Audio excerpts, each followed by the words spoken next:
da questão atinente à ação regressiva e fechamos quando fui abruptamente cortado pelo fator tempo, né?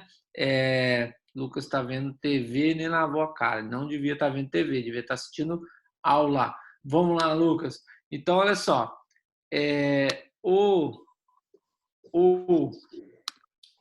Os pressupostos para a propositura da ação regressiva são... muito bem. Mandou bem, Lucas. Você saiu bem. Condenação do Estado na ação indenizatória, tem que ter havido o trânsito em julgado, aquilo que a gente falava, Wallace.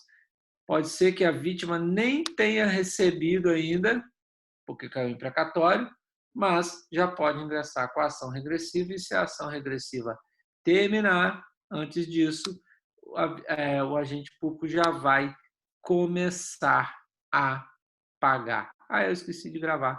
Obrigado, Sara. Agora sim, voltando, então, volta tudo. Então, olha só, obrigado, Sara. Pressupostos para a propositura da ação regressiva, condenação do Estado na ação indenizatória, trânsito em julgado da decisão, e aí aquilo que a gente falava, Wallace, mesmo que a vítima ainda não tenha recebido, já pode ser proposta a ação regressiva, e se ela terminar, o agente público já vai começar a pagar ao Estado. E aí, crianças, culpa ou dolo do agente. Ou seja, trata-se, portanto, na ação regressiva de responsabilidade o quê? Boa, subjetiva. Ok? Fechou comigo? Beleza. Assim, senhores, nós fechamos, então, somente quando o Estado... essa obrigatoriedade de ação regressiva se dá somente quando o Estado puder provar culpa ou dolo. Por quê? Porque a doutrina coloca como pressuposto para a ação regressiva a culpa ou dolo do agente. É claro, gente, que essa culpa ou dolo ela vai ser demonstrada no bojo da instrução processual. Agora, se já resta comprovado que não houve culpa ou dolo do agente, não há que se falar em propositura da ação regressiva. Se há a possibilidade de ter havido culpa ou dolo do agente, ação regressiva.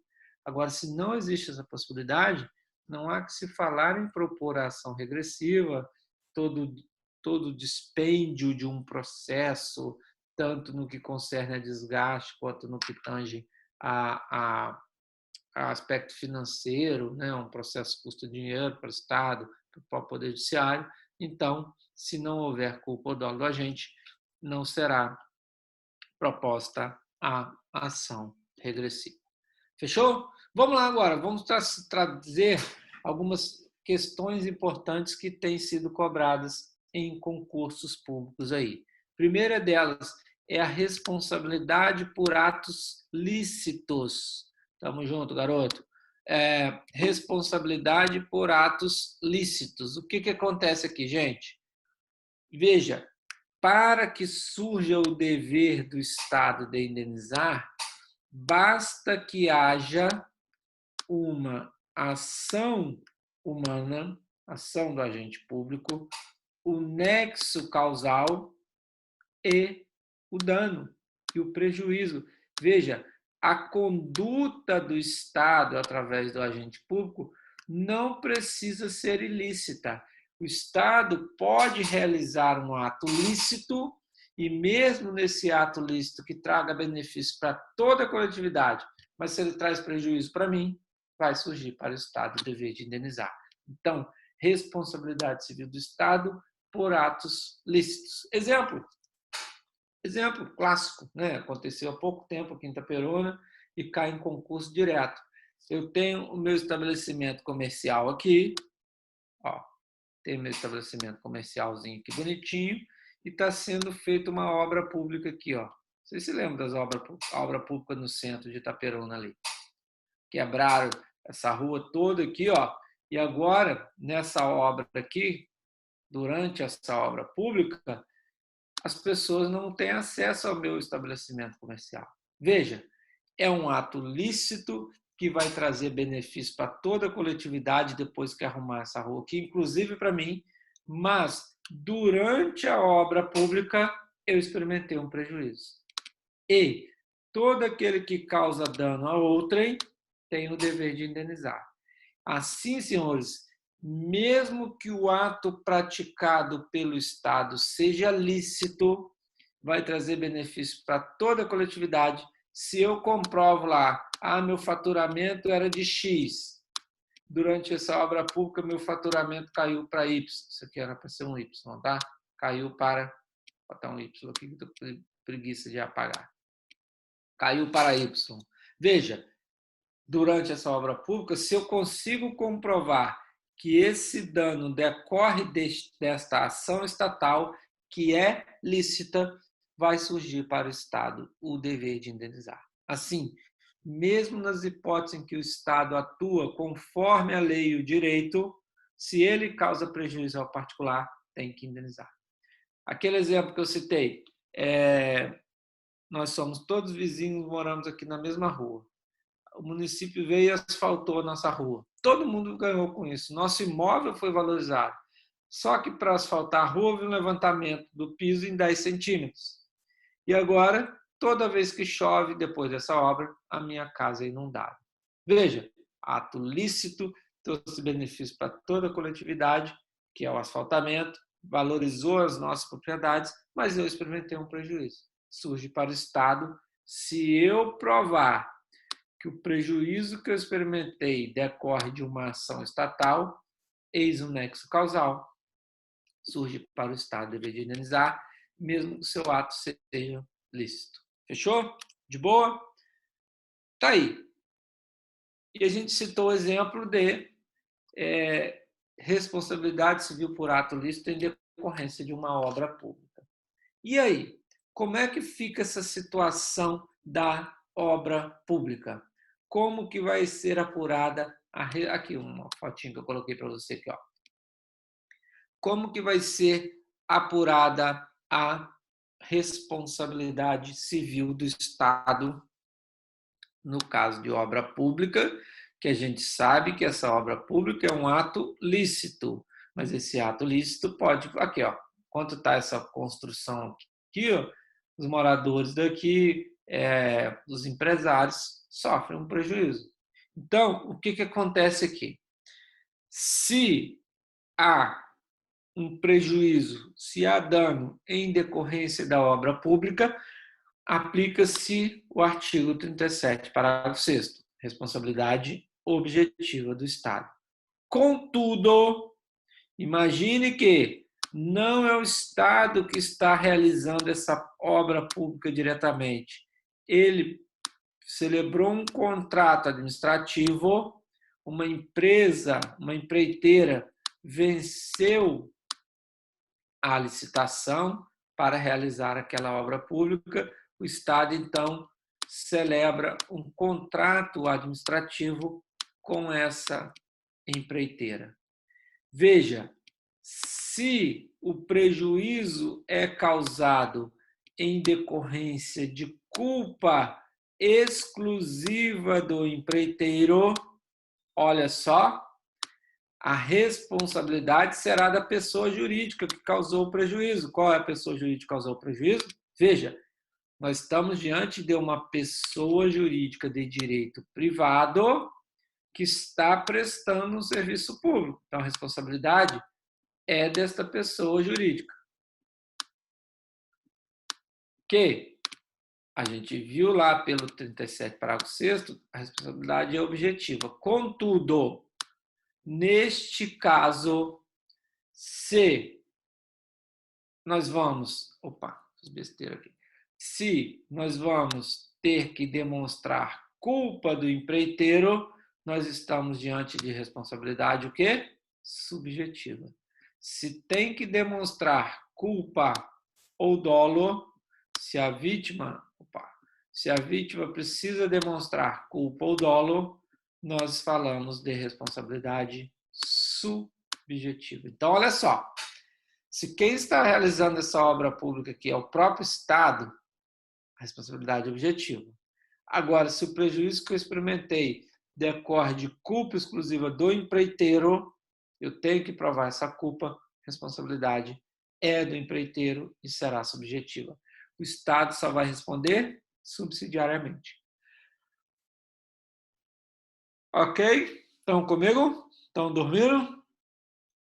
Outra hipótese, portanto, de culpa, responsabilidade subjetiva, obra pública realizada por empreiteiro. Danos por omissão. Essa questão aqui também tem caído bastante em concursos públicos. Olha só. Veja, a gente falou, lembra dos pressupostos da responsabilidade civil objetiva? Uma ação humana, através do agente público, o nexo causal e o dano. Veja, se eu experimento um prejuízo em decorrência de uma omissão estatal, eu não estou enquadrando nesses requisitos aqui, porque eu falei ação. O que é dano por omissão? Quando o Estado ele deixa de agir e não consegue impedir um prejuízo ao particular. Neste caso, veja bem, neste caso, vai surgir para o Estado o dever de indenizar? Vai surgir para o Estado o dever de indenizar. Contudo, a responsabilidade será subjetiva. Como assim, professor? Como assim, professor? Ó, botei duas fotinhas aí para você se lembrar. Ó. Enchente e queda de árvore. Vai falar assim, poxa, deixei meu carro estacionado ali na rua, durante uma tempestade, aquela árvore caiu em cima do meu carro. Se eu ingresso com ação contra o Estado, pleiteando a sua responsabilidade civil, o que o Estado vai alegar em sua defesa?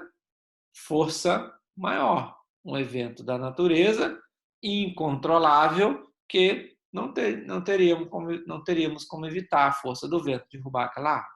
Beleza, excludente da responsabilidade civil. Mas, se eu provo que, apesar de a árvore ter caído em decorrência da tempestade, já havia vários requerimentos lá na sede do município, por exemplo, pleiteando que aquela árvore fosse cortada porque ela estava podre lá a sua base, neste caso, o Estado foi omisso. Então, ele vai responder não por uma ação, mas por não ter cortado aquela árvore e que estava podre, cheia de cupim, etc. E, em razão disso, eu ter experimentado um prejuízo. Não em decorrência da força do vento ou da força daquela árvore, mas em decorrência da omissão do Estado, eu experimentei um prejuízo. Agora, omissão, crianças, é negligência. Negligência é culpa. Se a vítima tem que demonstrar a negligência do Estado, nós estamos falando de responsabilidade o quê? Subjetiva. Mais uma para conta, fugindo da regra da responsabilidade objetiva, que é no caso de danos por omissão. Enchente. Poxa, mas a força das águas se dá de tal forma que não tem como evitar uma enchente. Beleza. Se for só isso, excludente da responsabilidade civil. Agora, se demonstra que o Estado foi omisso lá na prestação de serviços de limpeza dos bueiros, de evitar o assoreamento dos rios, etc., se a vítima consegue demonstrar a negligência estatal, aquela velha história do pobre, poxa, pobre não tem nada, mas quando a enchente perde tudo, nesse caso, se ele comprova que aquela enchente só ocorreu por omissão do Estado, ele vai recuperar aquele pouco que ele tinha. Ok? Fechou? Então, olha os exemplos aqui. Ó. Prejuízo decorrente de assalto. Então, quer dizer que o Estado é um garantidor universal? Se eu sou assaltado, roubaram meu iPhone X, roubaram meu iPhone X, o Estado vai me indenizar? Não, não é isso. O Estado não tem como ser um garantidor universal. Mas, se a vítima demonstra que naquela hipótese ali, aquele local é de criminalidade que poderia ter intensificado a segurança pública para evitar que já acontece assalto ali todo dia, toda hora. Neste caso, se a vítima comprova a negligência do Estado, pode surgir o dever de indenizar, ok? No caso, boa Priscila, no caso do agente causador ser terceirizado, por exemplo, do INSS, o que acontece? Ele está a serviço, ele está no exercício da função administrativa. Então, responsabilidade objetiva do Estado. Se ele está, ainda que terceirizado, no exercício da função administrativa, ou seja, atuando lá no INSS, o INSS é uma autarquia que presta serviço público. Então, esta empresa privada para a qual ele trabalha é uma pessoa jurídica de direito privado prestadora de serviço público. Se está no exercício da função administrativa, a responsabilidade será da empresa para o qual esse terceirizado trabalha, aplicando-se, pois, a teoria objetiva focada lá no parágrafo 6º do artigo 37. Então, perceba que existem, ok, Priscila? Perceba que existem vários exemplos aqui de omissão estatal. Mas, no caso de omissão, a vítima tem que provar a negligência do Estado, por isso, responsabilidade subjetiva. Agora, muito importante que a gente saiba que, em se tratando de responsabilidade, em se tratando de relação jurídica entre particular e Estado, a vítima ela é hipossuficiente. Mesmo em se tratando de responsabilidade subjetiva, a vítima pode pleitear que o juiz determine a inversão do ônus da prova. Se o juiz determina a inversão do ônus da prova, aí cabe ao Estado provar que não foi negligente. Ok? Mas a responsabilidade será subjetiva. Seguindo, o que acontece aqui? Muitas vezes o Estado, ao ser provocado em uma ação indenizatória, ele alega a chamada teoria da reserva do possível. Tipo assim, olha, seu juiz, eu ingresso com a ação lá porque minha casa foi inundada em virtude da enchente, ou porque eu fui assaltado naquele local, ou porque eu bati com o meu carro num buraco lá na via pública, e aí eu ingresso com a ação contra o Estado, tenho que provar a negligência do Estado.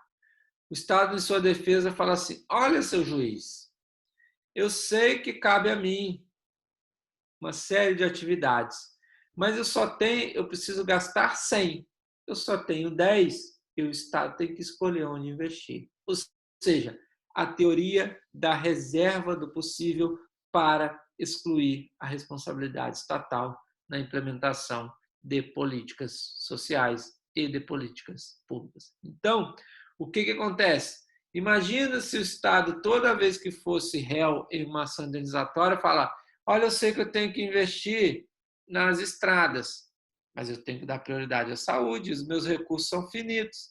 Eu sei que tenho que investir em segurança pública, mas eu tenho que dar prioridade às estradas. E assim vai. Ou seja, em regra, a falta de dinheiro do Estado, ou seja, as limitações orçamentárias, não podem legitimar a não atuação do Estado, não podem legitimar a omissão do Estado no cumprimento de seus deveres.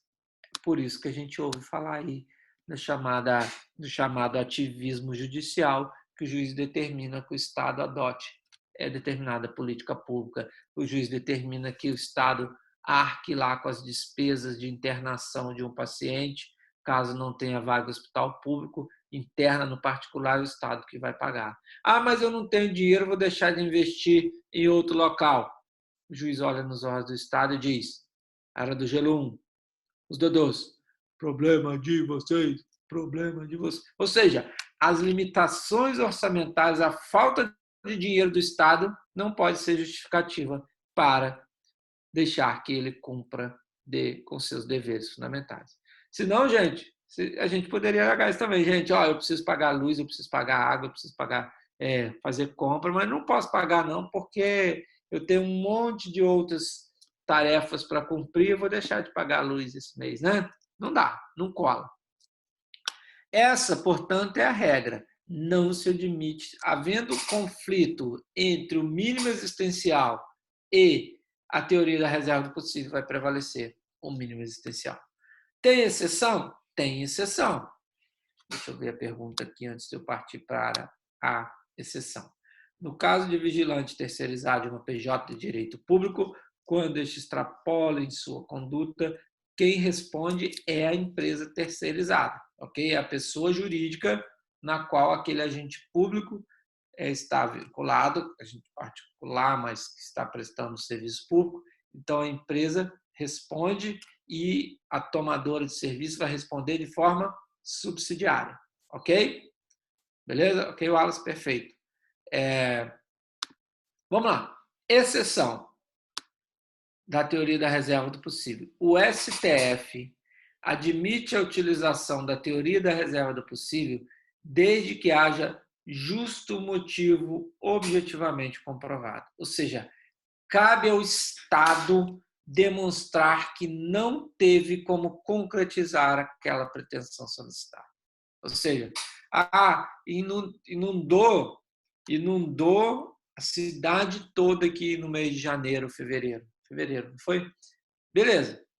Há omissão estatal nisso? Pode haver. Falta de investimento em infraestrutura na cidade e tal, esgoto, a gente teve até uma obra pública.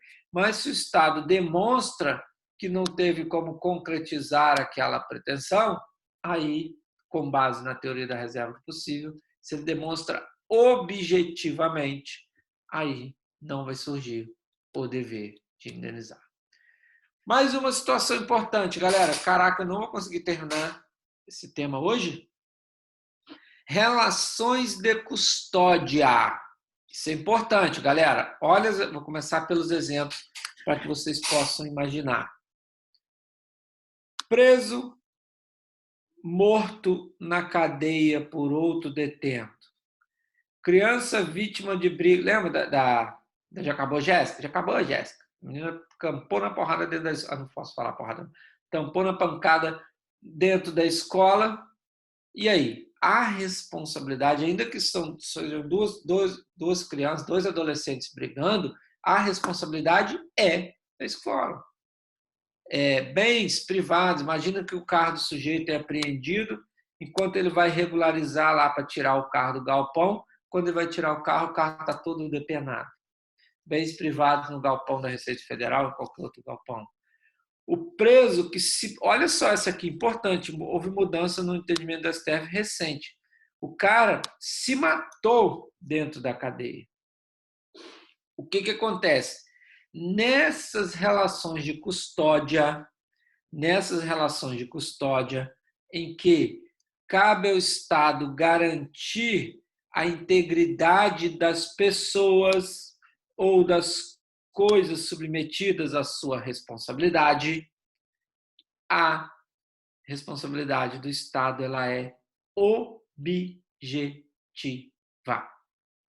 Simples fato de o cara estar preso e morrer lá dentro, claro que tem uma exceção que eu vou falar já já, e morrer lá dentro, seja por morte morrida ou morte matada, né? Seja porque ele se matou, seja porque o outro detento matou ele, vai surgir para o Estado o dever de indenizar. Então, porque a responsabilidade é objetiva. Se há prejuízo causado a pessoas ou bens submetidos à relação de sujeição especial, o que é essa sujeição especial?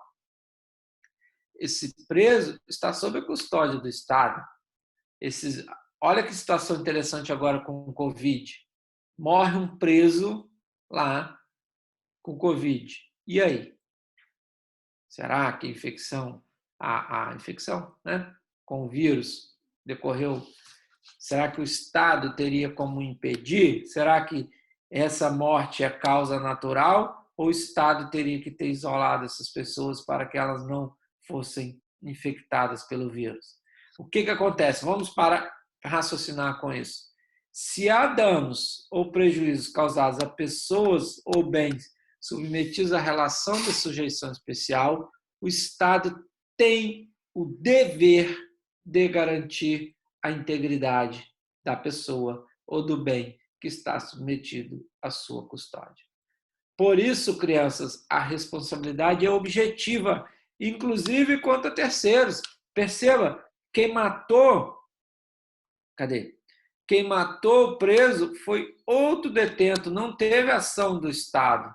Mas, nesta situação, nem omissão, talvez tenha tido omissão, mas perceba que mesmo se tratando de omissão do Estado, neste caso a responsabilidade é objetiva, porque o Estado, o dever de garantir a integridade deste detento ou de um bem que está submetido à sua custódia, ele é intensificado, porque aquela pessoa está sujeita ao Estado, com relação de sujeição especial. Então, crianças, aquele exemplo lá, imagine que o moleque leva uma arma do pai para a escola, saca lá a arma e mete bala nos coleguinhas e no professor.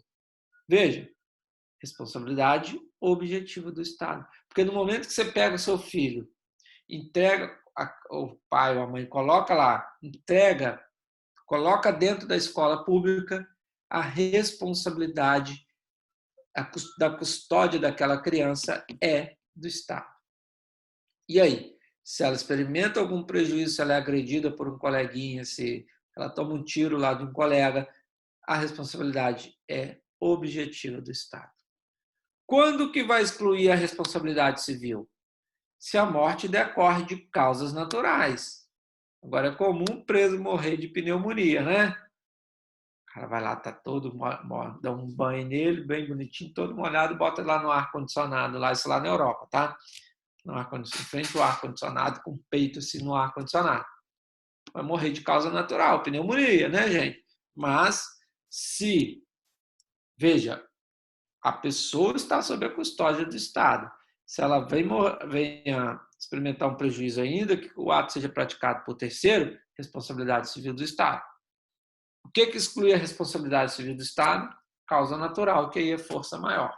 Ok? Seguindo, crianças, o que acontece aqui? Ó?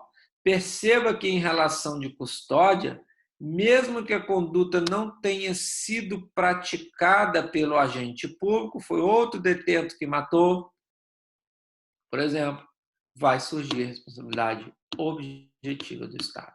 Então, qual a ratio? Qual o fundamento? Neste caso de relação de custódia, fato de terceiro, culpa de terceiro, não exclui a responsabilidade. Por quê? Como lhes disse, como a coisa ou pessoa está nesta relação de sujeição especial em relação ao Estado, ou seja, essa pessoa ou coisa está sob a custódia do Estado, esse dever de vigilância e proteção, ele é intensificado.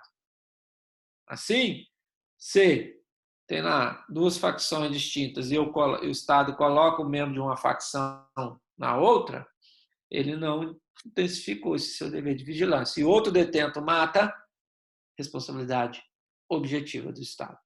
Ok? Bom, aquilo que eu falei para vocês. Dá tempo? Dá. E não sei se dá tempo, mas vou tentar. A gente fechar relações de custódia aqui. Até pouco tempo, se o cara se matasse dentro da cadeia, isso era considerado excludente da responsabilidade civil, culpa exclusiva da vítima. Pô, o cara se matou, beleza. Mas o que acontece? Atualmente, STF e STJ entendem que o Estado ele deve zelar pela integridade física do preso que está sob a sua custódia. Assim, mesmo que ele se mate, vai surgir a responsabilidade objetiva do Estado. O Estado tem que ficar de olho, atento, se perceber que ele está depressivo, não sei o que, com tendência ao suicídio, o Estado tem que zelar pela sua integridade física. Ok? O que vai excluir o dever do Estado de indenizar nos prejuízos causados a preso? Para a gente terminar, gente, porque temos menos de um minuto. A falta de nexo causal, ou seja, a falta de nexo causal entre a omissão do Estado e o dano sofrido pela vítima, quando o Estado ele tem o dever geral, mas ele não tem possibilidade de agir para impedir o dano. Ou seja, o que vai quebrar esse nexo causal? Quando não for possível o Estado agir. Aconteceu uma rebelião no presídio, o Estado mandou toda a força para lá e, mesmo assim, mataram algumas pessoas. Isso pode acarretar a quebra do nexo causal. Ou seja, neste caso, se o poder público comprova que não tinha como agir para evitar aquele prejuízo, aí haverá a excludente da responsabilidade civil. Bom, vou deixar, como temos menos de um minuto, a gente volta nesse tema relações de custódia na próxima aula. Quero dizer que, como sempre, foi bom estar com vocês, ficar com vocês e que, em breve, nós se vê por aí, como diria o poeta contemporâneo, né? Esqueci o nome daquela cantora brilhante que